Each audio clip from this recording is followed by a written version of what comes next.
Hi, I'm Joel with Fireside, Hearth and Home. Today we're going to talk about replacing your outdated fireplace. Many of our customers think there's no way you can do this. At Fireside, Hearth and Home, we've been doing it for years. So why would you want to replace your outdated fireplace? Number one, your fireplace is the centerpiece of your home. It should look like the centerpiece of your home. Number two, the heating efficiency has changed over the years. Take advantage of that. Number three, there is new technology with the new gas fireplaces. That should be part of the centerpiece of your home. So how do we go about this? First step, we'll have you meet with one of our sales consultants. They will help you pick out the right replacement perfectly for you and your home.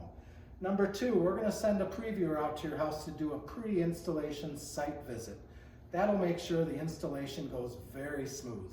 Next step is the installers come and perform a signature installation. And the last step is a service tech coming to your house to show you how to operate all the functions of your fireplace so you're extremely comfortable using it. Let's replace that outdated fireplace today with Fireside, Hearth and Home.